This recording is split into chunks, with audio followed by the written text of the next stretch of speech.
You're listening to Wordslinger Podcast, episode 135, Building Author Trust with Tim Knox. This episode of the Wordslinger Podcast is brought to you by Draft to Digital. Convert your manuscript, distribute it online, and get support the whole way at drafttodigital.com. It's the Wordslinger Podcast, where story matters. Build your brand, write your book, redefine who you are. It's all about the story here. What's yours? Now, here's the guy who invented pants optional, Kevin Tomlinson, the Wordslinger. Wordslinger.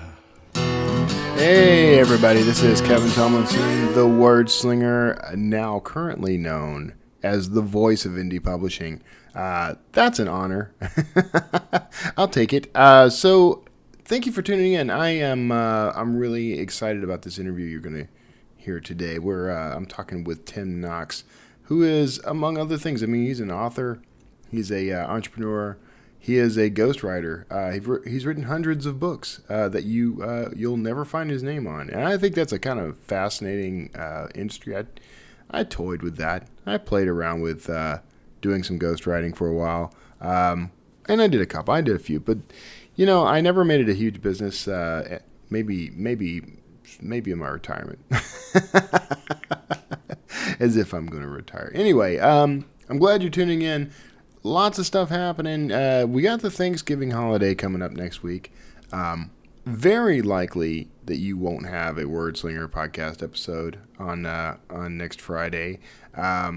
If I sneak one in, I sneak one in, but I'm pretty sure you're not going to get one because the whole week is going to be fairly busy for me anyway, and then we're gonna be off. Draft to Digital is going to be closing its offices. That's a news tidbit you might want to know. If you've got anything in the works, you're going to want to get that out before the Thanksgiving holiday. Probably Monday should be the cutoff. Monday being the what is today?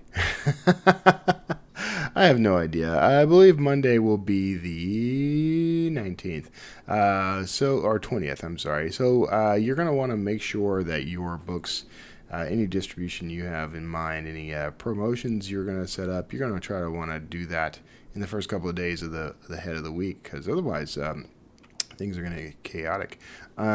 Speaking of chaotic, because of the Amazon announcement following quickly on the heels of the Pronoun announcement, things have been just jumping at Draft Digital. We've had to send out an email or two just to let people know that things were, the workload was a little heavier than usual. We had 30 times the number of books come into our service that we normally have, thanks to this expansion.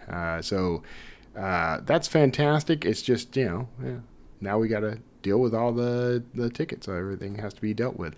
We're getting a grip on that, though. We've been pretty good about it. I'm impressed by our support team. They are there.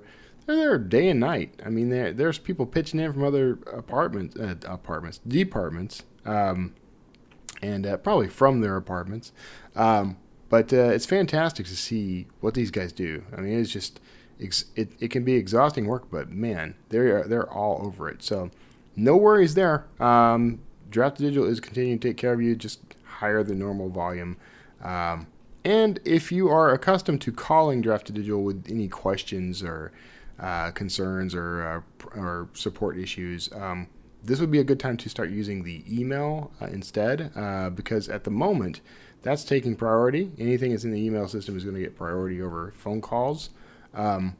Frankly, it generates a ticket automatically. In other words, a support ticket gets generated automatically, and it gets dealt with in rapid succession.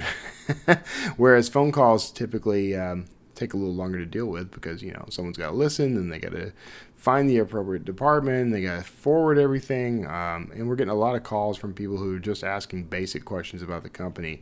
Normally, we'd be all over that, and I would encourage you to do it. For now, with the major changes, the new additions, and with the holiday coming up, the U.S. Thanksgiving holiday for those who are outside the U.S., much better if you just please go ahead and email support@drafteddigital.com. Wanted to put that in this episode just because it's fresh in my mind. I just did an outgoing voice message asking people to do the same. Please don't call or listen to that voice message if you don't mind. Just don't call. Just email. Email will get you all the help you need and much faster. All right. All that said, I'm going to get you into this interview with Tim Knox. Today has been an interesting day. I'm kind of tackling a few new challenges with the YouTube side of this. Thinking about upgrading some equipment here. I've been doing pretty well as long as I've been doing the audio version of the show. There's really been very few issues. The MacBook Air is more than enough to take care of that. Adding video into the mix. My system resources are getting a little on the taxed side, so thinking about upgrading. So at any rate, and I already know what I'm getting. I don't need suggestions, so I'll let you know when and if it happens. But otherwise, lots of changes coming, of course, to the Word Slinger podcast. Stick around after the interview. I'll do the housekeeping. I might have some news tidbits for you. I got a couple of things you might want to hear about. And if you're not already, make sure you're tuning in to the Word Slinger podcast on YouTube and subscribe. Subscribe and hit the little notification icon, the little bell. I'm trying to build up a viewership there, and if you'll help me share that and get that out to the community on YouTube, that would be fantastic. I'd really appreciate that. So beyond that, hope you enjoy this interview with Tim Knox. It's all about building trust. So trust me when I say you're going to love this interview, and I'll see you on the other side. Hey, everybody. Thanks for tuning in. Now, I'm actually sitting here with a fellow, I'm going to call you. You do a podcast as part of your show, right? I do. A podcast. Yep. Sitting here with a fellow podcaster and author and an entrepreneur, Tim Knox. What's the name of your show, Tim? I didn't even jot it down, man. The one on YouTube is How to Become a Better Writer. The podcast itself is Interviewing Authors. Okay. All right. Mm-hmm. Interviewing Authors podcast, everybody, which I will be a guest on, right? And then you will. Well, you're actually going to be a guest on the both of them now. You're going to be on the video show as well. Oh, awesome. All right. Yeah. So, put on pants. Come on, man. Pants. So I'm talking to Tim Knox. Tim, first of all, you're a best-selling author of over a dozen books. That's a lot of authors aspire to hit the double digits there. So that's good work. Yeah, it was. It took. Yeah, actually, one of them was an official bestseller. The others are like the Amazon bestsellers. But all total. I do a lot of ghostwriting. I've probably written 124 ghostwritten books, as well as a dozen of my own. So, yeah. Ghostwriting. So I did a little bit of that. I didn't particularly like the whole vibe of it. The thing about ghostwriting, I get this question a lot. I've actually had people say, that's just horrible. That's immoral. That's illegal. Well, no. Wow, I don't see anything wrong with it. Well, people, yeah. But, the thing that I learned about ghostwriting, the hardest part is kind of letting go of your ego a little bit. Yeah. And this is what I was talking to John David Mann the other day, who wrote The Go-Giver, and he's got a couple of new books out, and he's probably one of the most prolific, most successful ghostwriters out there. I mean, he ghostwrites big names. Yeah. And, my thing is I don't care if my name's on the front of the book as long as my name is on the check. Yeah. And that's the nice thing about ghostwriting. If the book sells, that's great. I get paid either way. So, I've got no problem with it whatsoever. Would I rather, write and market and sell my own book? Sure. Right. But can I make this much money doing that? No, but until I can, I'll ghostwrite happily. Yeah, there you go. Yeah. I kind of have, I don't know, I have a hang up because I have a huge ego. We talked about large heads before the show started rolling, and I got a pretty big one. I admit. So, there's a sound bite for you, dude. I got a pretty big one. I got a pretty big one. Yeah. I got a pretty big one. So you, how did you end up in ghostwriting? I mean, that's kind of off topic. Well, it's not entirely off topic, but I mean, I fell backwards into it. My background, I was a software entrepreneur for about 25 years, and I sold my company, and I was going to, just kind of write the great American novel because I'd always been a writer. I wrote a newspaper column for 5 or 6 years. So Right. I wrote my own books. I put them out there. And the one thing that I figured out was I'm a really good writer. I'm not a great marketer. Yeah. Yeah, that's pretty common. I think Okay. that's where all And authors start. By I the way. know that's the crux of my show is how to market your work. And I'm still learning. But no, about a year ago, my wife had some health problems, and she had to take off work for about 3 months, and I needed ways to come up with quick cash because I didn't want to live on my retirement. So I was doing a lot of Kindle publishing at the time, actually hiring ghostwriters and doing all that stuff. And Right. I started. I actually put a profile on Upwork. And so I just started getting ghostwriting jobs, and I mean, the good paying ones. So so 124 books later, some of them are books that I would lay claim to, many are not. Yeah. But again, money on the check. So I got into it out of necessity, and you can do very well as a ghostwriter. Yeah. I mean, Yeah. I've seen that. I've seen people actually do that work and Yep. make a pretty good living. To me, it's just, if I'm going to put that kind of work into it, I want my name on it. Well, yeah, but you can't pay your rent with ego. Trust me, I've tried. I've really tried. If it's possible, I'm going to find a way. Yeah. That's it. Well, I mean, you know as well as I do what 1% of authors actually make a living from what they do, and maybe 5% make enough money to pay the rent. I'm in that top 1%. And again, my name is not on the book, but the funny thing though, Kevin, is it's made me a much better writer. Mhm. And it's made me a much better editor, because my main business now is Knox Publishing that does ghostwriting, but the bread and butter there is editing for nonfiction authors. Right. And so, when you crank out a 50,000 word young adult mystery in about 3 weeks, you get pretty damn good at writing, or you get really good at crappy writing. Right. So Right. it's been good. It's been a really good learning curve, and it's it's done well. Well, it is interesting because there's that adage that the first million words are practice, right? And you're actually putting your million words into someone else's name. So, well, that's one of the things when you do ghostwrite, you're no longer Right. really writing to your standards. You're writing to someone else's. right. And typically, I mean, this, their standards are probably lower than mine. Yeah. And probably, because it's really not my work, Right, but still I take great pride in it. And the fact that I think 18 or 19 of these books have hit #1 paid on Amazon, this is pretty good writing. Yeah. Yeah. No, He said humbly. He said cashing Period. his checks, sleeping in his golden bed, driving. It buys me a nice house. Let's just leave it at that. And that's really the goal. That's one of the reasons why I stuck with copywriting for so long, even though I wasn't a huge fan of, I mean, I'm a very good copywriter. I'm an award-winning copywriter, but I wasn't exactly a huge fan of taking on particular clients. Who wants to write for oil and gas or, whatever. But one of the reasons I stayed with it was because, it's hard to make that I'm writing and I'm making money. So it's hard to really argue, Yeah.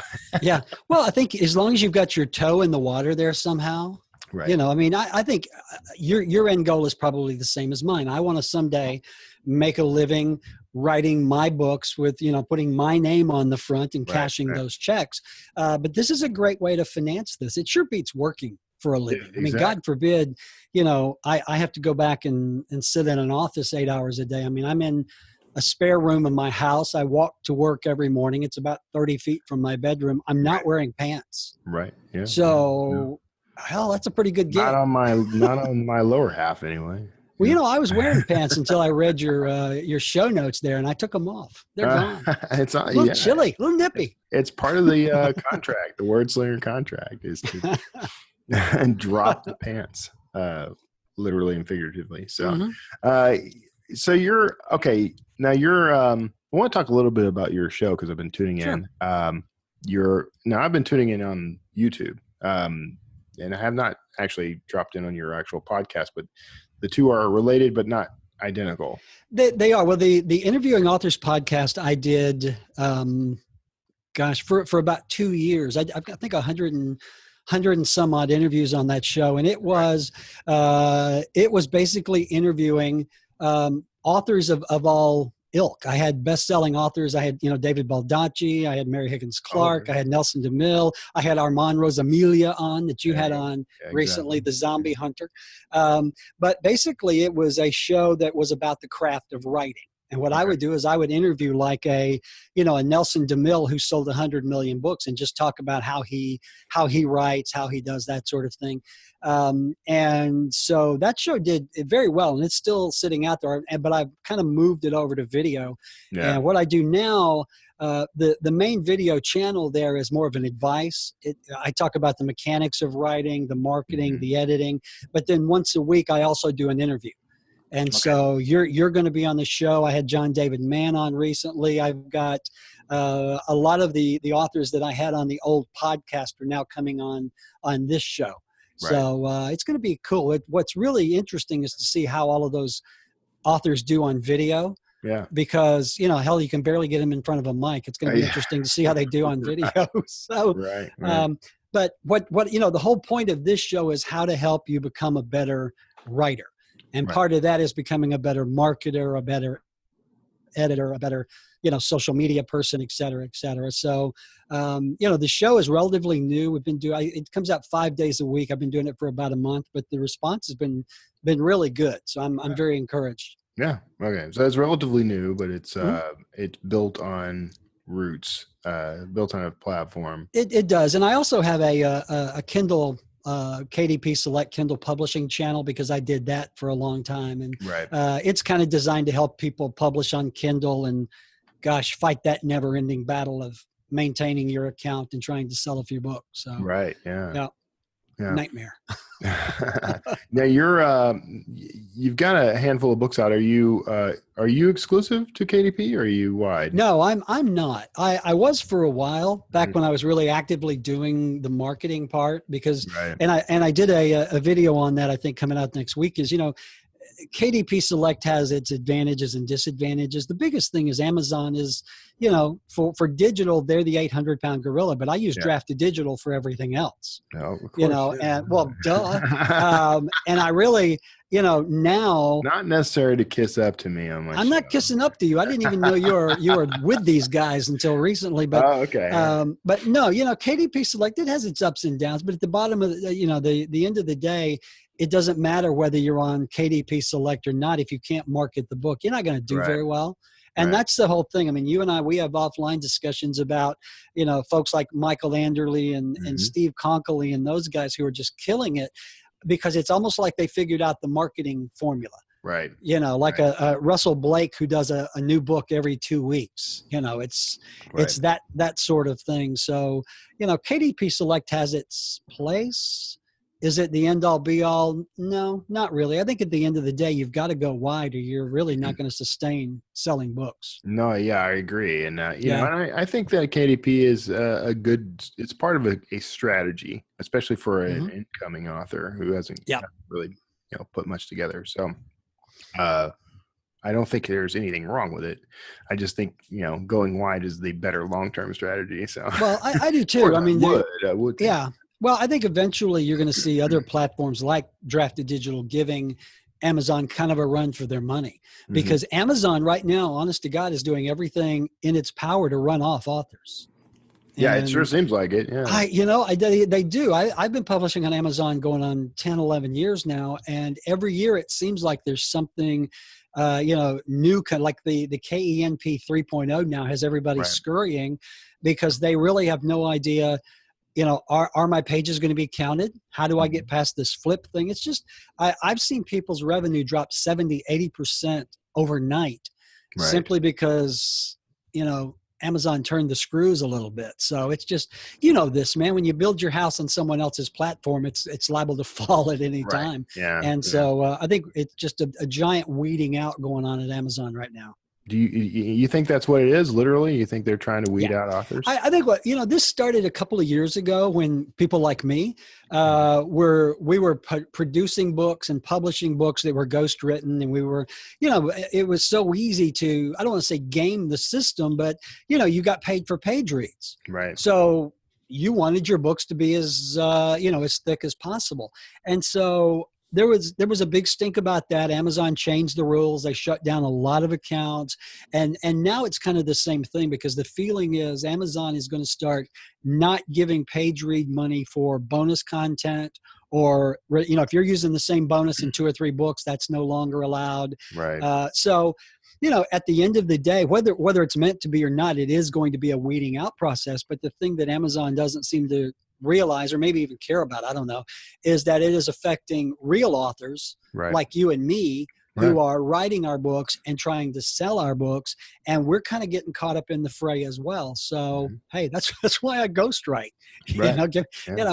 But that affects that business as well. When my clients are calling me to tell me that their revenue is down 60-70%, and they can't pay the rate that I charge, that trickles down to me. So exactly.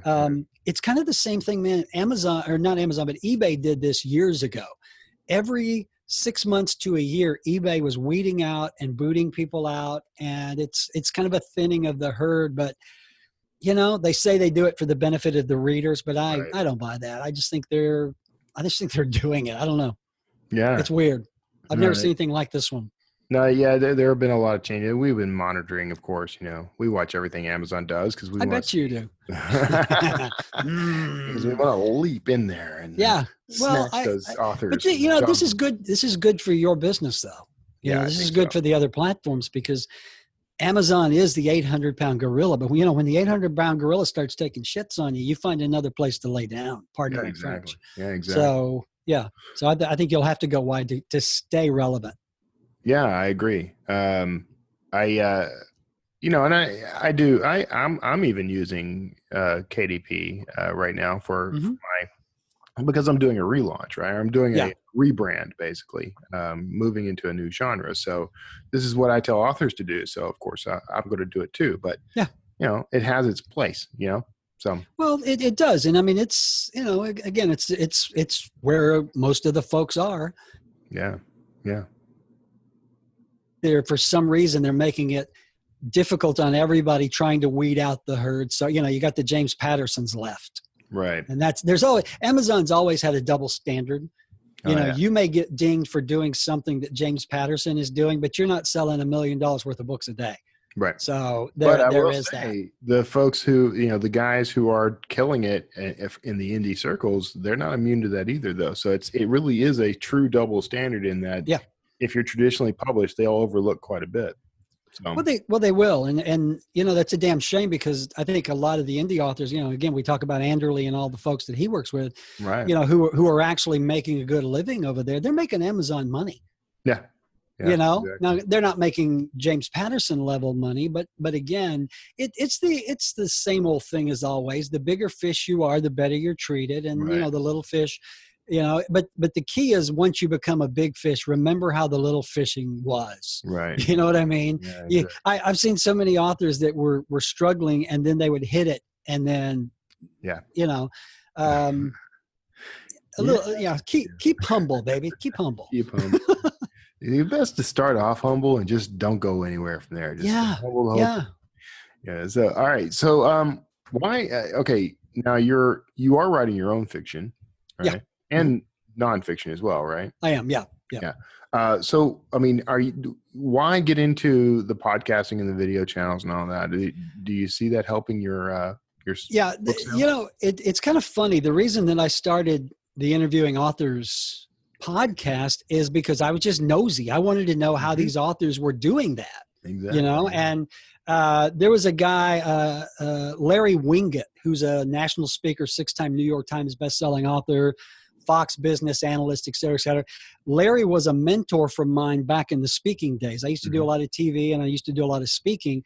And so Larry and I were talking one day about his latest New York Times bestseller, and I'm just picking his brain. I'm like, how do you And at the end of that phone call, he goes, you know what? You ought to do an interview show, because this has been a lot of fun.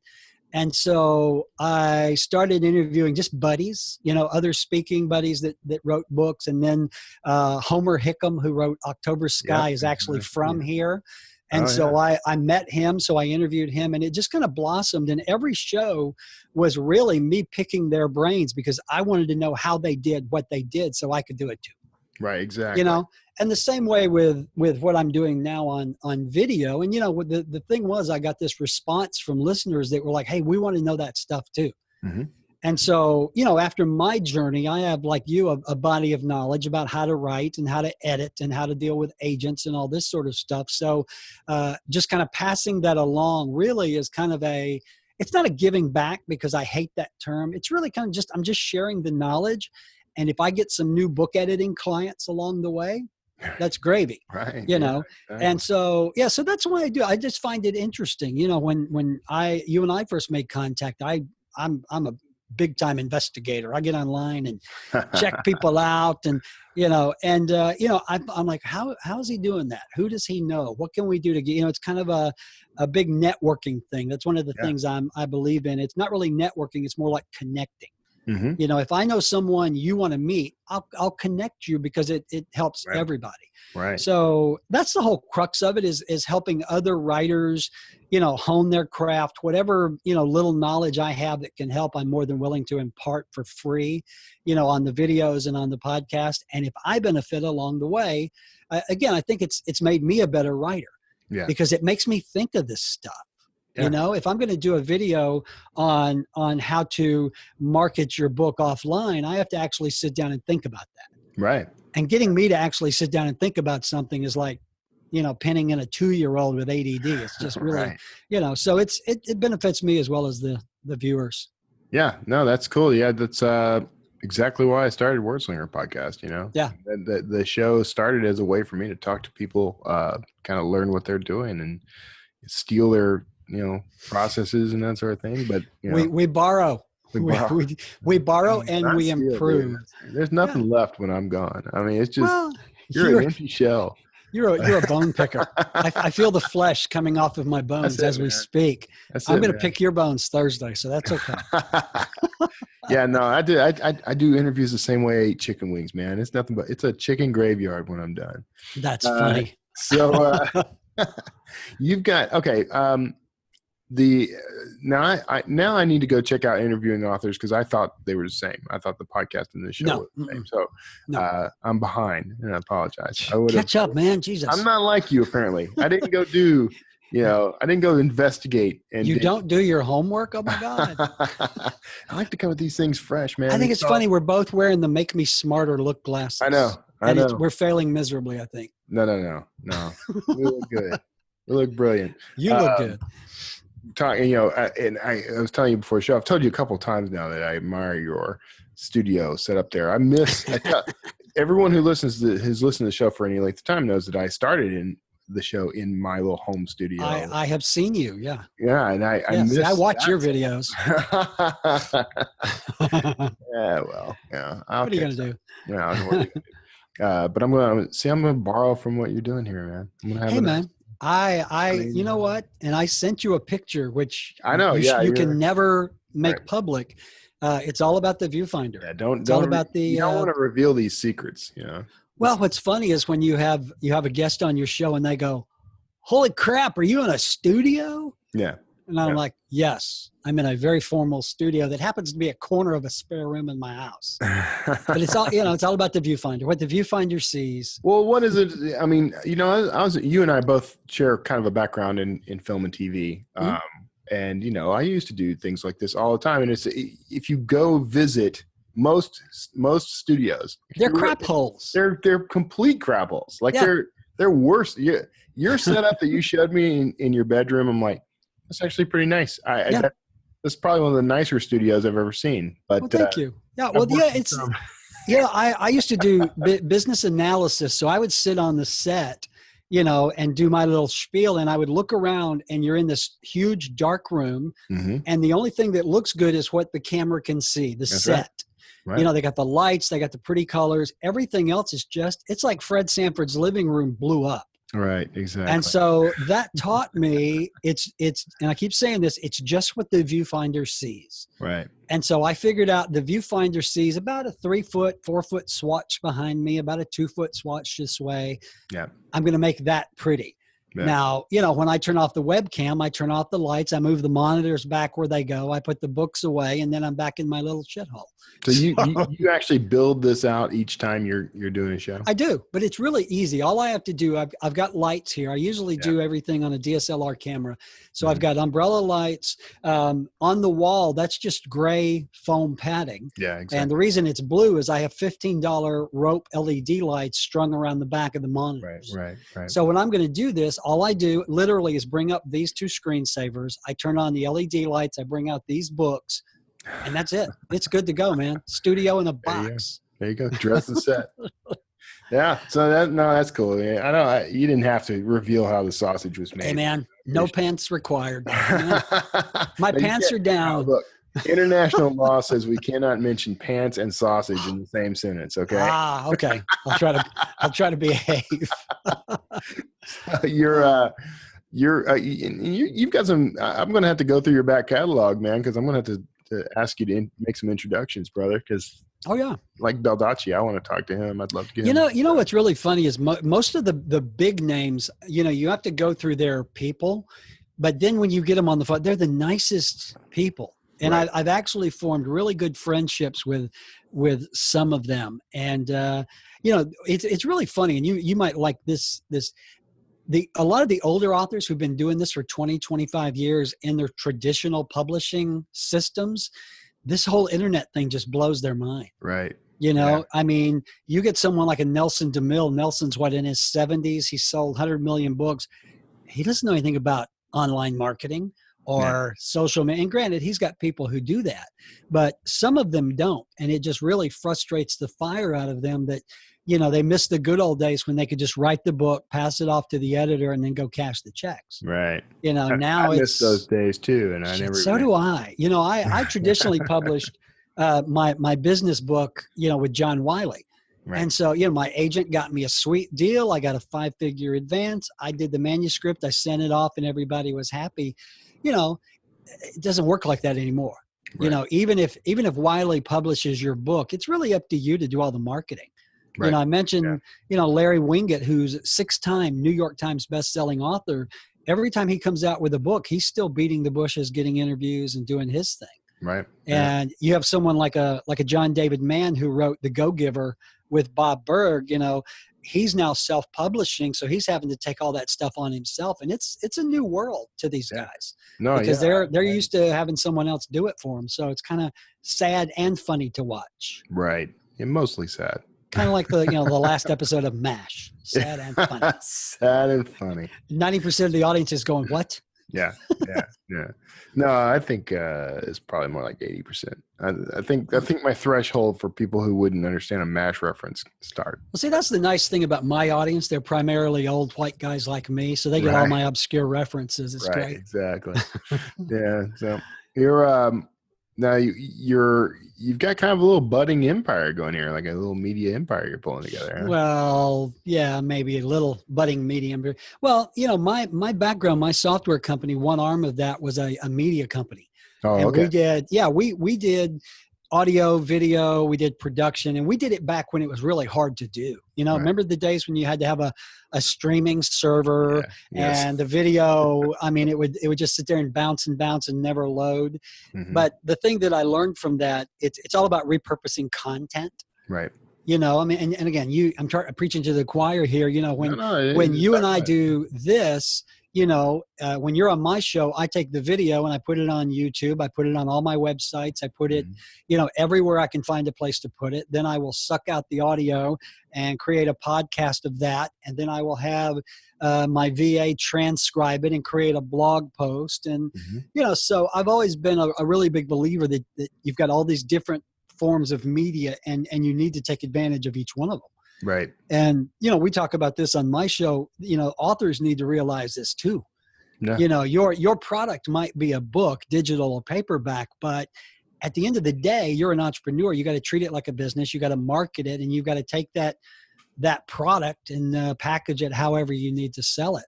Right. So, I wouldn't say I've got an empire going. I've got a little anthill forming.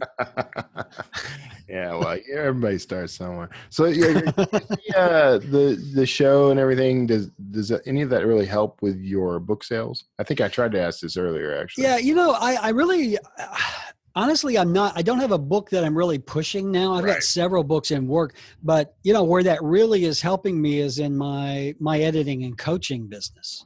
Right. Because I do have people contact me wanting to know, do you coach, which I do, and how do you edit my book, and can we work together? So I think eventually I've got some things in work that are really going to put a lot of books out there relatively quickly. Right. The Anderley model.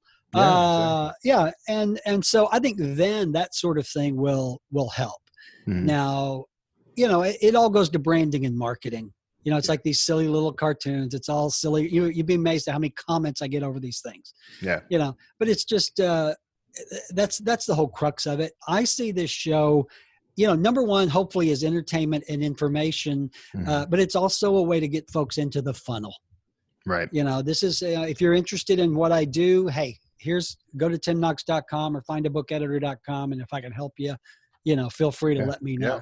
But the thing that I and this better than I do, because you've been doing it more lately, is it's all about the interactivity. Yeah. The relationships that you can build online, either with, like peers like us, or with like potential clients, or, that sort of thing. That to me is the real value, is the interactivity or the relationships, because I think at the end of the day, that's how you're going to make your money. Yeah. People buy books or buy services from people they like and trust.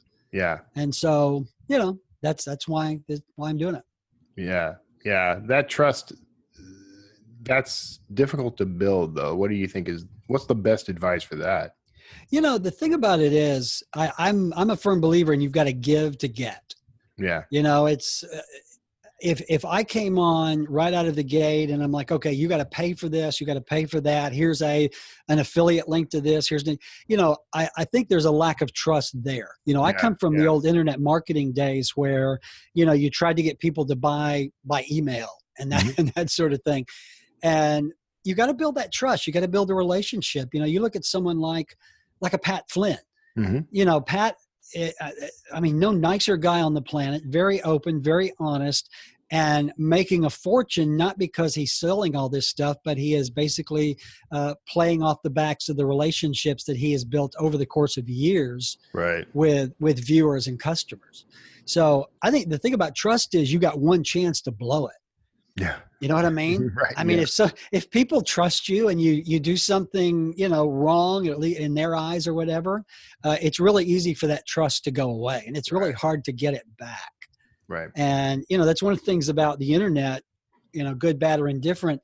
The internet breeds anonymity, and anonymity will breed a very loud, obnoxious voice that will be more than happy to set you straight or go after you if you break that trust. So I think it's a fine line, but I think, hell, you're smart enough to know whether or not you're doing something that's going to negatively affect that relationship. Yeah. And that, yeah. Well, I actually know a guy who is multi-millionaire internet marketer. And his thing is, if you get on his email list, he is going to hammer the crap out of you with email offers until you either buy or opt out. Right. Because in his mind, if you're not going to buy, he doesn't want you on his list. Yeah. And so I've always just had a hard time with that. I can't, maybe that's why he's making 10 times the money I am. I don't know. And maybe I feel like there's a trade-off there, Yeah. Because you can do that. I know lots of people would do it. I could probably do that and make a lot more money than I do now, but I would feel like crap all the time. And well, that's the thing. You got to look at the guy in the mirror at the end of the day. Yeah, exactly. My first customer is me, and if I'm not satisfying, myself, if I'm unhappy with the work I'm doing, I have a poor client relationship with that. Yeah. Well, that's the way you have to think about it. Yeah. You are, and this goes back to my old entrepreneurial days, is, you are your first product. Yeah, exactly. People buy from people they like or trust. And if they don't like or trust you, you might hit it big for a little while, but it's not going to be sustaining by any stretch. Right. Right. All right. Well, we are we're kind of at time, so I want to go ahead and wrap us up. No, I'm having I fun. know, man. It happens every time. What I the look hell? up and say, "What? 30 minutes?" So you've got a ton of websites. They're all going to be in the show notes. But where's the main place people can find all about you? If you just go to timknox.com, basically it is nothing more than a splash page to the dozen or two websites that I have. And most Right. of those are informational. I've got free courses on WordPress and book cover creation. And then I've got, the podcast, and then I've got my main business. But yeah, timknox.com, or just go to YouTube and type in Tim Knox. All right. Good deal. All right, man. All right, Well, buddy. you hang out. Everybody. Well, first of all, thanks for being on the show, man. Hey man, happy to do it. Wait. Let's do it again. Job out. We'll do it again. Let's do it again in like Thursday. 2 days. For everybody else, you may not get to see me right away in 2 days, but you will get to see Tim anywhere you look for him online. Definitely check out his website. Check out his channel on YouTube. It's great. It's got a high production value. It's a great source of information. I highly It's all about blue lights, so baby. it's all about the blue lights. So, right this very second, you may be hearing the groovy bridge music. You may dance in place at will. And I will see you on the other side with housekeeping and a little bit of wrap up.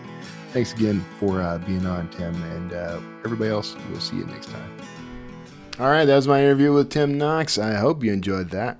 If you haven't already, if you haven't encountered his YouTube channel, definitely go find that on YouTube. You'll find a link to that in the show notes. But if you just search Tim Knox and how to be a better writer, I think you're going to find it right away. Check out my episode on the show. I was on there not long ago.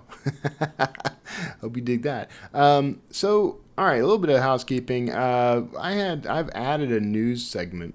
I had said I was only going to do this on the YouTube channel, but why not? Why not? This week's indie publishing news. I've only got 3 items. You already know about a couple of them, I'm sure. But just to get a start here. So Drafted Digital has of course announced its new distribution to Amazon. Lots of cool stuff coming out of that. Of course, I mentioned our workload has increased by 30 times. But in addition to that, I mean, Amazon is a much sought after channel for us, for our authors. Of course, a lot of people go direct, which is fine, and we're not going to discourage that.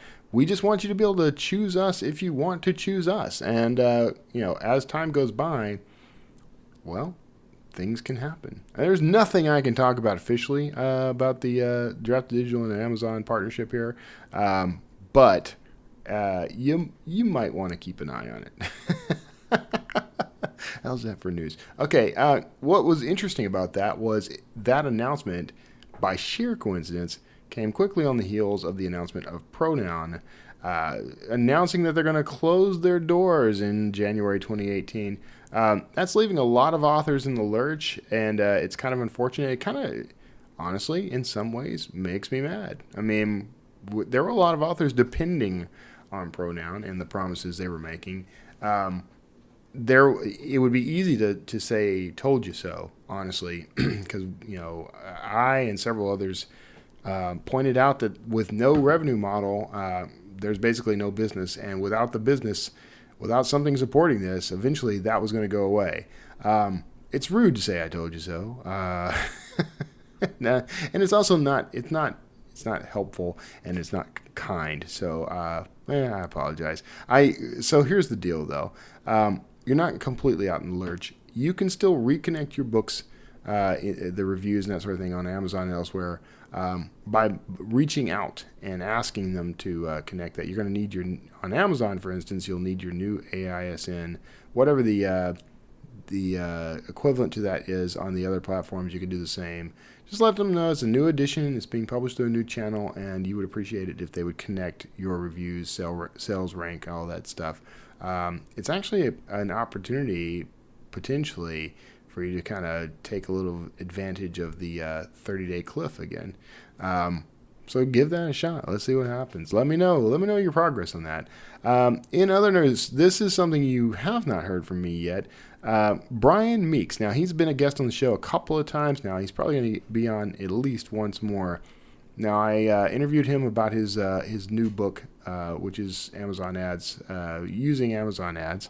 I'm sure it has an official title that I'm completely butchering, but here's the deal. You can go search for him. You can search for that book. You can also look in the show notes. But now he's got a master course, which I think is going to be very helpful. It's he's calling it Meeks Masterclasses.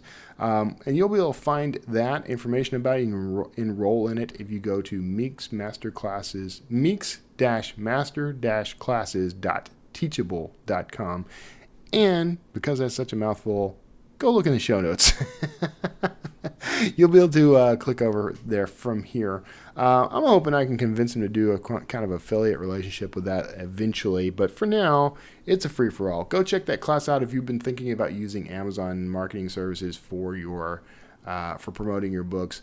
He's got it down to a science. He's doing pretty well with it. You can't really argue with the results. So go check that out. That's it for the news segment this week. Sponsorships, that's kind of a new thing. It's not necessarily new, but of course you know Draft Digital is a sponsor of the show. Draft Digital will let you convert, publish, and distribute your books worldwide with support the whole way. And you can go check them out at draftdigital.com/wordslinger. Give this wordslinger a little extra boost. You can also check out KDP Rocket. Take control, get more readers, increase your Kindle rankings at, well, I'll give you this link, bit.ly/KP Slinger, KDP Slinger, sorry, bit.ly/KDP Slinger. Go check that out. I do get some affiliate dollars every time someone signs up for that. That is a keyword tool, an SEO tool. You are going to dig that. I use it myself. It is very handy for finding new things to write about, being very topical in your writing, writing to market. You can use this tool to help rocket your success. Go check it out at bit.ly/KDP Slinger. You can also support this show by subscribing to it on the various services. That now includes YouTube. You can subscribe on iTunes, Stitcher, Google Play, now YouTube, and be sure you're sharing with that with people. Tell everyone you know about the show. If it's doing you some good, make sure you're out there pushing it around, because I could use the help. And if you want to support the show financially, of course, you can do that at patreon.com/Kevin Tumlinson. You can click on the Patreon logo on the wordslingerpodcast.com website. Of course, it's on every single episode and show notes, that is, and it's on the homepage itself. The homepage, of course, is getting its revamp. I'm still working hard. I have not slacked off. It's just a lot of work. That's just what it is. But if you are a supporter of Patreon, I'm going to be adding some nifty little perks for you eventually. They're coming, and I've already been building them. Here's the deal. There's going to be a Wordslinger podcast after show. The Wordslinger after show is going to let you have a few more minutes with each guest, some insight you didn't get from the episode, some behind-the-scenes kind of stuff. I'm going to be adding to that as I go, and some of these have been very fun. I actually just interviewed Ernest Dempsey. That's probably one of my favorite after-show interviews that I've done to date. You can look for that episode that's coming up. It'll be a little while before it gets here, but it'll be here. In the meantime, I got all kinds of new guests in line, in the queue, as it were. If you are interested to know, I'm talking to Debbie Drum over the next couple of weeks. She has a guide for increasing your reading speed. That's going to be kind of fun. I use that a lot myself, or was very enamored of it. I've got some more folks coming up. Grant Faulkner, you're going to like to hear that interview for sure. You're going to really want to hear that interview. Let's see, I got Jay Thorne. I got another great interview with Joe and Kate Russo. You're going to want to check into that. Lots of stuff coming up, so make sure you're tuning in. I got weeks and weeks of interviews already recorded, just already there. So make sure you're tuning in. You're going to love it. And thank you so much for being a Wordslinger podcast listener and supporter. I really appreciate it. The show is it's taken on some new dimensions, honestly. It's opening up some new opportunities, new doors for me right now. Things I wish I could talk to you about right now, but I can't. I just can't. So, future episodes. If you are... Here's something, and I can hint at this. If you are looking for a new resource, with which to market and promote yourself, I got something coming up. And if you are interested in hearing more, you're definitely going to want to tune into the show in the future. So make sure you're subscribed. And that's all I can say for now. All right, guys. Thank you so much for tuning in, for listening, for supporting. God bless each and every one of you. I hope you have a fantastic Thanksgiving holiday ahead, just in case we don't get a chance to talk before or after, immediately after. And we got the whole holiday season coming up, so it's going to be a great end of year and a whole new year starting. I'm glad we get to spend it together. God bless each of you. I'll see you next time.